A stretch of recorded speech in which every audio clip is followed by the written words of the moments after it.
Hello friends, welcome to my channel. Vampire series episode 9 ஸ்டார்டிங்கில் பன் ரூம்குள்ளே வரும்போதே அங்கே சோம்சாயும் ஜின்சாவும் இருக்காங்க. அவங்க ரெண்டு பேரையும் பார்த்துட்டு இவனுக்கு ஷாக்காக அமைதியாக நிற்க ஜின்சா கரெக்டாக பக்கத்தில் போய் பான் கிட்ட பேச ஆரம்பிக்கிறான். நீ ஒரு வேம்பியர், நானும் வேம்பியர். உனக்கு ஒரு வாரம் தான் நான் டைம் கொடுத்துருக்கேன். ஆல்ரெடி நம்ம இதை பற்றி பேசிட்டோன்னு நினைக்கிறேன். இதுக்கப்புறமும் நீ மாஸ்டர் யோ பின்னாடியே போயிட்டு இருந்தா நம்ம ரெண்டு பேருக்கு எப்போ தான் கல்யாணம் நடக்க போகுது? கொஞ்சமாவது புரிஞ்சுக்கோ, என்ன ஃபேக்ட்னு தெரிஞ்சு அதுக்கு ஏற்ற மாதிரி நடந்துக்கோன்னு சொல்லி ஜின்ஜா பாட்டுக்கு பேசிகிட்டே இருக்கான். நீ கொஞ்சம் அமைதியாக இருன்னு சொல்ல, நான் அமைதியாக தான் இருக்கேன். நீ தேவையில்லாமல் மேலே ஒரு ரெஸ்டாரண்ட் ஓப்பன் பண்ணி வச்சுருக்க பார்த்தியா? அந்த ரெஸ்டாரண்ட்டை பார்த்தா கடுப்பாக இருக்குது. நீ என்ன மனுஷனாவே மாறி மனுஷங்க சாப்பிட்றதெல்லாம் சாப்பிட்டு மனுஷன் மாதிரியே ஒன்று நினைக்க ஆரம்பிச்சிட்டேன்னு நினைக்கிறேன். நீ ஹூமன் கிடையாது, வேம்பியர். நானும் ஒரு வேம்பியர். நம்ம ரெண்டு பேருக்கு இடையில இருக்கிறது தான் உண்மையான லவ். அது உனக்கு புரியுதா இல்லையா? மாஸ்டர் யோ பின்னாடி இன்னும் எத்தனை நாள் நீ சுற்றிட்டே இருக்க போகிற? எனக்கு இதை பற்றி தெரியலன்னு சொல்ல, பார்க்கலாம் எத்தனை நாள் தான் இதெல்லாம் நடக்குதுன்னு பார்க்கலான்னு சோம்சாய் பேச, நீ சும்மா இருடான்னு அடிக்க போகிறான். ஆல்ரெடி உன்கிட்ட நான் சொல்லியிருக்கேன்ல இந்த வேலையெல்லாம் வேணான்னு. நான் உனக்கு 1 வீக் டைம் தரேன். இந்த வீக்கெண்டு வருவேன். நீ எல்லாத்தையும் ஒரு வழியாக முடிச்சு வைப்பேன்னு நினைக்கிறேன் அப்படின்னு சொல்லிட்டு ஜின்ஜாவும் போயாச்சு. அடுத்து ரொம்ப யோசிச்சுக்கிட்டே யோ வரானான்னு ரூமுக்கு மேலே ஏறி நின்று பார்த்துட்டே இருக்கான் பன். பட் யோ வரவே இல்லை. வெளியே உட்காந்து யோக்காக வெயிட் பண்ண யோவும் தங்கச்சியும் கரெக்டாக வராங்க.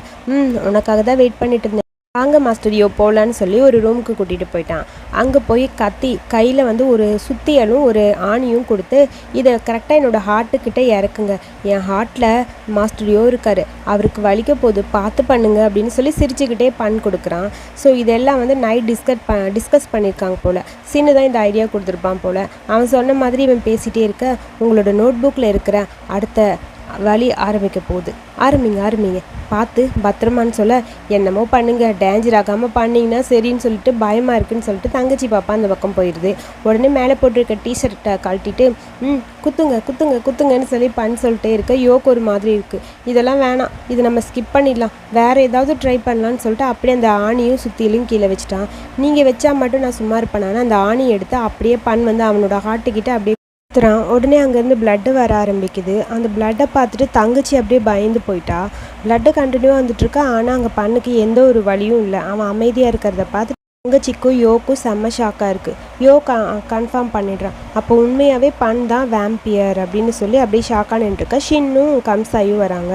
கம்சாயும் சின்னும் பார்த்துட்டு சின்னுக்கு செம்ம பயம். என்னடா பிளட்டு வந்துட்டே இருக்குது, இவன் பாட்டுக்கு உட்காந்துருக்கா, அப்போ உண்மையாகவே இவன் வேம்பியர் தானான்னு அப்படியே போய் பண்ணோட காலை கட்டி பிடிச்சிட்டு, ஐயோ மன்னிச்சிருங்க மாஸ்டர் பன், நான் உங்களை வேம்பியர்னு தெரியாமல் என்னென்னமோ பண்ணிட்டேன், நீங்கள் சொன்னப்போ நான் நம்பலை, என்னை மன்னிச்சிருங்கன்னு சொல்லிட்டே இருக்கான். இங்கே அந்த பிளட்டெல்லாம் க்ளீன் பண்ணிவிட்டு கம்சாயும் அந்த பாப்பாவும் இருக்காங்க. சரி போதும், இதுக்கு மேலே எனக்கு காலை பிடிக்காத, விடு, என்னை ஹக் பண்ணுற உரிமை மாஸ்டர் யோக்கு மட்டும் தான் இருக்குது, யாரும் பண்ணக்கூடாது, விடு அப்படின்னு அவன் சொல்லிட்டே இருக்கான். பட் இவன் விடுற மாதிரி தெரியல, அப்படியே காலை ஹக் பண்ணிகிட்டே இருக்கான். அதுக்குள்ளே தங்கச்சி கம்சாய் இவனை விலைக்கு விட அடுத்த டாஸ்க் வெயிலில் போகணும், அதான் மெயின் டாஸ்க்குன்னு சொல்ல, மற்ற எல்லா டாஸ்க்கும் பண்ணலாம், இந்த வெயிலில் போகிற டாஸ்க்கு தான் எனக்கு செட் ஆகாது, நான் செத்து போயிடுவேணும் அப்படின்னு கேட்க, அதெல்லாம் ஒன்றும் இல்லை, நீ போயிட்டு வா, இங்கேருந்து அங்கே ஒரே ஒரு வாக்கிங், இப்படி போயிட்டு அப்படி வந்துட்டு எல்லாம் முடிஞ்சிடும் அப்படின்னு சொல்லி சொல்கிறான். எனக்கு இதுதான்ப்பா கஷ்டமாக இருக்குது, ஈஸியாக சொல்கிறீங்க, அது எப்படிங்க போக முடியும் அப்படின்னு சொல்லி புலம்பிகிட்டே இருக்க, சரி ஓகேன்னு அதை ஸ்கிப் பண்ணிவிட்டு அடுத்த ஒரு கிரவுண்டில் நின்றுட்டுருக்காங்க. சரி இந்த கிரவுண்டில் அந்த வெயிலில் ஒரு 5 நிமிஷம் மட்டும் நீ போய் நின்றுட்டு வந்துடு அப்படின்னு சொல்லி சொல்கிறான். அதுவும் என்னால் முடியாது, 5 நிமிஷம்னு சொல்கிறீங்க, அந்த 5 நிமிஷம் எவ்வளோ கஷ்டமாக இருக்குன்னு தெரியுமான்னு பன் புலம்பிகிட்டே இருக்கான். வேறு வழி இல்லை, நீ ப்ரூவ் பண்ணணுன்னா போய் தான் ஆகணும்னு சொல்ல, சரி ஓகேன்னு ஒரு மாதிரி அம்பர்லாம் கொடுத்துட்டு அப்படியே ஒரு மாதிரி கஷ்டப்பட்டுட்டு அப்படியே பன் நடந்து போகிறான். அவனால சுத்தமாக முடியல அந்த வெயில்கிட்ட போகிறதுக்கு. வெயில்கிட்ட போய் நின்னுறான். அவன் மேலே நல்லா வெயில் படப்பட அவன் கையெல்லாம் அப்படியே நடுங்க ஆரம்பிக்குது. சுத்தமாக முடியவே இல்லை, அப்படியே மயங்கி விழுகிற மாதிரி ஸ்டேஜுக்கு போகிறான். இதை பார்த்த உடனே அங்கேருந்து யோவும் தங்கச்சி கம்சாய் 3 பேர் வேகமாக போகிறாங்க. கொடையை பிடிச்சி அவன் மேலே வெயில் படாதபடி அப்படியே கொடையை பிடிச்சிட்டான். அப்படியே அங்கே இருக்க குட்டி குட்டி ஃபேனெல்லாம் எடுத்துகிட்டு அப்படியே பன் முன்னாடி அவங்க 2 பேரும் காட்ட, ஒரு வழியாக எப்படியோ அவனுக்கு அந்த ஹீட்டு போக ஆரம்பிக்குது. சரி இதுக்கு மேலே இங்கே நிற்க வேணாம், வாங்க அந்த சைடில் போகலான்னு சொல்லி தள்ளி கூட்டிகிட்டு வந்துட்டான். அப்பா இப்போ தான் எனக்கு கொஞ்சம் நிம்மதியாக இருக்குது, இன்னும் கொஞ்சம் இப்படியே விட்டுருந்தீங்கன்னா நான் செத்து போயிருப்பேன்னு சொல்லிப்பான்னு சொல்கிறான். அதுதான் அதுக்கு முன்னாடி நாங்கள் வந்துட்டோமே, சரி விடு பார்த்துக்கலாம். ஆமாம், உன்கிட்ட ஒன்று கேட்கணும். நீயும் வேம்பியர் தான், நம்ம அந்த சோம்சாய் அவனும் வேம்பியர் தானே, அவனால் நார்மலாக கொடை இல்லாமல் எப்படி வெயிலில் வர முடியுது, ஏன் உன்னால் மட்டும் வர முடியலன்னு பண்ண பார்த்து கேட்க, அது நான் ரொம்ப வீக்கான வேம்பியர், ஏன்னா நான் இது வரைக்கும் மனுஷங்களோட ரத்தத்தை குடித்தது இல்லைல்ல, அதனால் நான் ரொம்ப வீக்காக இருக்கேன், ஸோ அப்படி தான் இருக்கும் அப்படின்னு சொல்லிட்டான். அதை கேட்டோன்னையும் ஓ அப்படியா, சரி ஓகே அப்படின்னு சொல்லிட்டு அடுத்த டாஸ்க்குக்கு கோயிலுக்கு போகிறாங்க. அங்கே போய் ஒரு கழுத்தை வெட்டுற மாதிரி பெருசாக கோடாரி மாதிரி ஒன்று எடுத்துகிட்டு வர, நான் ஒரு ஸ்மைலி ஃபேஸ்லேயே இருக்கேன், என் முகத்தை பாருங்கள், சிரிச்சுக்கிட்டே இருக்கேன், அப்படியே வெட்டுங்கன்னு சொல்லிட்டு அப்படியே கழுத்தை காட்டுறான். இதை பார்க்கவும் அவங்க 2 பேருக்கும் பயமாயிடுச்சு. கம்சாயும் தங்கச்சியும் இல்லை நாங்கள் அந்த பக்கம் போகிறோன்னு 2 பேரும் போக வெட்டலான்னு கையில் அப்படியே தூக்குறான். ஐயோ அப்படியே எல்லாம் பயத்தில் இருக்க, எப்படி என்னால் உன்னை வெட்ட முடியும், இந்த டாஸ்க்கெல்லாம் வேணாம், இதை நான் ஸ்கிப் பண்ணிடுறவா அப்படின்னு சொல்லி ஒரு வழியாக கூட்டிகிட்டு வந்துட்டுருக்காங்க.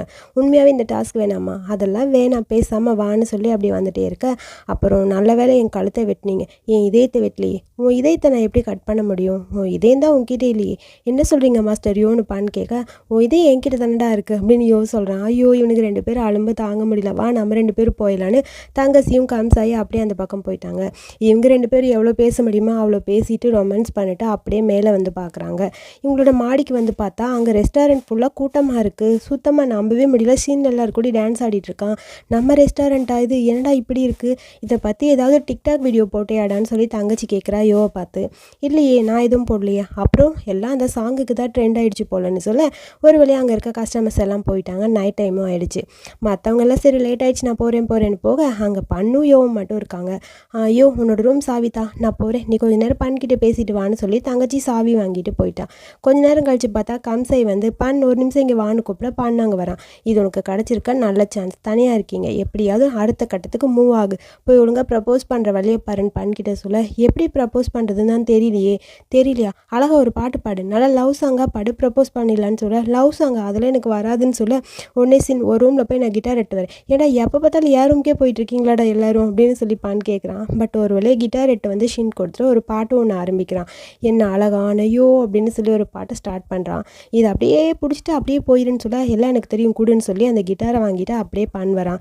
என்னாச்சு எனக்கு தெரியாமல் ஏதோ சீக்ரெட் பேசிகிட்டு இருக்கீங்கன்னு கேட்க, சீக்ரெட்லாம் ஒன்றும் கிடையாதுன்னு சொல்கிறான். சரி எங்கே இவ்வளோ நேரம் கிட்டார் இல்லை, எப்போ இதை வந்துச்சு உன் கையிலன்னு கேட்க, உனக்காக ஒரு பாட்டு எழுதியிருக்கேன், அந்த பாட்டை பாடலான்னு. ஓ பாட்டா, சரி பாட்டோட பேர் என்ன, பாடு நான் கேட்குறேன்னு சொல்ல, பாட்டுக்கு இன்னும் பேர் வைக்கல, அப்படியே யோசிச்சுட்டு பாடுறேன், நீயே ஒரு நல்ல பேரை வச்சுக்கன்னு பார்த்து சொல்ல, சரி நானே வச்சுக்கிறேன், நீ ஆரம்பின்னு சொல்கிறான். சரி ஓகே பாட்டு பாடலான்னு சொல்லி அப்படியே பண்ண ஆரம்பிக்கலான்னு போக அங்கே சோம்சாய் வந்துடுறான். சோம்சாய் அப்படியே சேரில் உட்காந்துட்டு ஜாலியான மூமெண்ட்டு, ஜாலியாக தான் இருக்குது, நானும் இதை பார்க்கலாம் தானே வந்தேன்னு சொல்ல, நீ எதுக்கு இங்கே வந்த கிளம்பு அப்படின்னு சொல்லி சோம்சாயை பார்த்து அங்கே நம்ம பண்ண சொல்கிறான். அவன் நான் போகிற மாதிரிலாம் இல்லைப்பாங்கிற மாதிரி அப்படி ஜாலியாக படுத்திருக்க, நீ தேவையில்லாத வேலை பார்க்காத, முதல்ல இங்கேருந்து கிளம்புன்னு சொல்கிறான். அவன் அப்படியே மெல்ல அவனோட பல் அப்படியே வெளியே வருது, வேம்பியரோட அந்த பல் அப்படியே வெளியே வர ஆரம்பிச்சிருச்சு. அதை பார்த்துட்டு அப்படியே ஷாக்காக நிற்கிறான். யோ பக்கத்தில் போய், அப்போ உனக்கு ஏற்கனவே எல்லாம் தெரியும் அப்படித்தானேன்னு சொல்லிட்டு அவனை அப்படியே கழுத்தில் கடிக்கலான்னு சொல்லி சோம்சாய் போக அப்படியே இடையில கையை கொண்டு வந்து வைக்க பண்ணோட கையில் அவன் கடிச்சிடுறான். அப்படியே அவனை அடிங்க என்னை எவ்வளோ வேணாலும் அடிங்க, எனக்கு உங்களை பார்த்து பயமெல்லாம் கிடையாதுன்னு சொல்லிட்டு அப்படியே படுத்திருக்கான். மூஞ்சியில் குத்துன்னு குத்தா ரத்தமாக வருது. இவன் அடிச்சுக்கிட்டே இருக்கான். அதை பார்க்க அங்கே யோக்கு ரொம்ப பயமாக இருக்குது. என்னடா ஃபுல்லாக இப்படி இருக்காரு அப்படின்னு சொல்லி ஒரு மாதிரி பயந்து போயிருக்கான். எப்படியாவது அவனை கன்வின்ஸ் பண்ணுங்கிறக்காக, வேணாம் ப்ளீஸ் விட்டுருங்கன்னு சொல்ல, அவன் விடுற மாதிரி தெரியல. நான் பார்த்த பண்ணுக்கும் இப்போ பார்க்குற பண்ணுக்கும் டோட்டலாக வேறு மாதிரி இருக்கேன்னு அப்படியோ ஒரு மாதிரி நிற்கிறான். பார்த்தியா உனக்கு பண்ணை பற்றி தெரியுதா, அவன் மட்டும் சீரியஸ் ஆகிட்டான், அவன் இப்படி தான் இருப்பான், அவனை யாருனாலையும் கன்வின்ஸ் பண்ண முடியாது, அவனை அமைதியாக்கவே முடியாது, பார்த்து நடந்துக்க, கண்டிப்பாக ஒரு நாள் உனக்கே புரியும்னு சொல்லிட்டு, எனக்கு உங்களை பார்த்து பயம்லாம் கிடையாதுன்னு சொல்லிட்டு அப்படியே சோம்சாய் அந்த பக்கம் போயிடறான். அப்படியே ஒரு மாதிரி டென்ஷனாக நின்றுட்டுருக்கான். இவன் கையை பிடிச்சிட்டு நின்றுட்டுருக்கான். எப்படி இவனை அமைதியாக்குறதுன்னு தெரியலையே, என்ன பண்ணுறதுன்னு யோசிச்சுட்டு டக்குன்னு அவனை அப்படியே ஹக் பண்ணிக்கிறான் பின்னாடி. நீ இன்னைக்கு என்னை ஸ்மெல் பண்ணிக்கோ, எவ்வளோ ஸ்மெல் வேணுமோ பண்ணிக்கோ, நீ அமைதியானா போதும் பாங்கிற மாதிரி மனசில் சொல்லிட்டு அவனை ஹக் பண்ணிக்க, உண்மையாக தான் சொல்கிறீங்களா மாஸ்டர் யோன்னு பான்னு கேட்குறான். ஆமான்னு சொல்ல அப்படியே நம்ம பண்ண ட்ரீம்குள்ளே போயிடான். அவனோட ரூமில் அவனோட அந்த சவப்பெட்டிக்குள்ளே உட்காந்து அவன் டிஷர்ட்டை கழட்டிட்டு இவன் அப்படியே அவனை ஸ்மெல் பண்ணுற மாதிரி அப்படியே ட்ரீமில் இருக்கான். என்னாச்சுன்னு சொல்லி பான்னு கேட்க, சரி வாங்க என் ரூமுக்கு போகலாம். ஓ ரூம்க்கா வேணாமே இங்கேயே இருக்கலாம். இல்லை என் ரூமுக்கு போகலாம் வாங்கன்னு சொல்ல, கிட்டார் விட்டுட்டு போகிறேன் அது கிடக்கட்டும் வா அப்படின்னு சொல்லி கையை பிடிச்சி தரன்னு பண்ணி எடுத்துட்டு அப்படியே போயிட்டான். அப்புறம் இங்கே நம்ம லேடிஸ் 2 பேரும் ரூமில் உட்காந்துருக்காங்க. அதாவது நம்ம கம்சாயும் தங்கச்சி பாப்பாவும் தான். இன்னும் அவங்கள காணும், என்ன பண்ணிட்டு இருக்காங்கன்னு தெரியலையே. சரி வா மேலே போய் பார்த்துட்டு வரலான்னு சொல்லி மேலே வந்து பார்த்தா மேலே ஆளையே காணும். மேலே டேட்டிங்க்கு தான் போயிருப்பாங்க. சரி வா என் கூட ரூமில் அப்படின்னு சொல்லி அங்கே விட்டுட்டு போன திங்ஸ் எல்லாத்தையும் எடுத்துகிட்டு இவங்களும் ரூமுக்கு போயிட்டாங்க. அடுத்து இங்கே ரெஸ்ட் ரூமில் அவனுக்கு கையில் கடிச்சான்ல அந்த பல்லச்சு அதெல்லாத்தையும் க்ளீன் பண்ணி விட்டுட்டு இருக்கான் யோ. சரி எல்லாம் சரியாயிடுச்சுல, ஒன்றும் பிரச்சனை இல்லைன்னு சொல்ல, அதெல்லாம் ஒன்றும் இல்லை மாஸ்டர் யோ, எல்லாம் முடிஞ்சுது. சரி நான் உங்களை ஸ்மெல் பண்ணவா? ஆல்ரெடி நீ தான் பண்ணிட்டியே, நீங்கள் தான் இன்றைக்கி ஃபுல்லாக பண்ணிக்கன்னு சொன்னீங்க. அதுக்கு அதெல்லாம் ஒன்றும் இல்லை, நான் இறங்க போகிறேன். இல்லை நான் ஃபுல்லாக உன்னை ஸ்மெல் பண்ணணும், இன்றைக்கி என் கூட இருங்க. இல்லை அதெல்லாம் முடியாது. நீ குளிச்சுட்டு தூங்கணுமா? நான் வேணும் உன்னை குளிச்சு விடுவா அப்படின்னு சொல்லி கேட்குறாயோ. நான் ரெடி. அப்படி என்னோடய பூனைக்குட்டியும் குளிக்க வைங்கன்னு சொல்ல, ஆமாம் பேசாமல் இரு நான் கிளம்புறேன்னு சொல்லிட்டு வேகமாக அப்படியே அவன் போகிறான். பார்த்து போங்க மாஸ்டர் யோன்னு சொல்லிட்டு சிரிச்சுட்டே அப்படியே பண்ண இருக்கா. ரூம்குள்ளே வந்து பார்த்தா இவங்க 2 பேரும் உட்காந்துருக்காங்க. இவனுக்கு அப்படியே ஒரு மாதிரி வியர்டாக இருக்குது. வித்தியாசமாக தான் இருக்காங்கிற மாதிரி. சரி அவங்க தான் வந்தாச்சுல, நான் கிளம்புறேன்னு கம்சாயி போகிறா. தேங்க்ஸ் எனக்காக கூட இருந்ததுக்குன்னு சொல்லி தங்கச்சி சொல்ல, பரவாயில்லன்னு சொல்லிட்டு போக கம்சாய் ரொம்ப தேங்க்ஸ்னு சொல்லலாம். இட்ஸ் ஓகேன்னு சொல்லிட்டு யோக்கு பாய் சொல்லிட்டு குட் நைட் சொல்லிட்டு அப்படியே கம்சாயி போயிடா. அடுத்த நாள் தூங்கிட்டு இருக்க திடீர்னு பார்த்தா யாரோ கதவு தட்டுற சத்தம் கேட்குது. யாராக இருக்குன்னு சொல்லி யோ பயந்து போய் டோர் ஓப்பன் பண்ணி பார்த்தா நம்ம ஷாங்ரன் ஃபெஸ்டிவல் செலிப்ரேட் பண்ணலாமான்னு சொல்லி கையில் கன்னோட அங்கே நம்ம பண்ணிட்டுருக்கான். அதுக்கப்புறம் ஃபெஸ்டிவல் மோடு ஸ்டார்ட் ஆயிடுச்சு. எல்லோரும் மாற்றி தண்ணி அடிக்கிறது அப்படி இப்படின்னு விளையாண்டுட்டு இருக்க செம்ம ஹாப்பியாக அந்த மூமெண்ட் போயிட்டே இருக்குது. அடுத்து வயசில் பெரியவங்க கிட்ட ஆசீர்வாதம் வாங்குவாங்க போல்.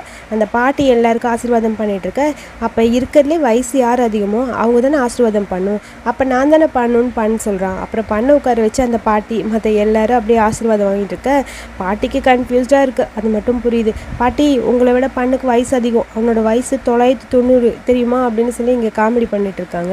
இங்கே இவங்கெல்லாம் என்ஜாய் பண்ணிட்டு இருக்கிறது எல்லாத்தையும் சோம் சாய் ஒரு காருக்குள்ளே உட்காந்து பார்த்துட்ருக்கான். என்ன மாஸ்டர் நீங்கள் இன்னும் மனுஷன் பிளட்டை குடிக்கல, அதனால தானே இப்படி இருக்கீங்க, பார்க்கலான்னு சொல்லி ஏதோ வில்லத்தனமாக லுக்கு விட்டுட்டு கையில் கிளாஸோட அப்படியே அந்த பீரை குடிச்சிக்கிட்டு இருக்க இந்த எபிசோட இங்கே முடிச்சிருக்காங்க. ஸோ இந்த வீடியோ பிடிச்சிருந்தா லைக் பண்ணுங்கள். அடுத்த எபிசோட் பார்க்க என்னோட சேனலை சப்ஸ்கிரைப் பண்ணிக்கோங்க. தேங்க்யூ.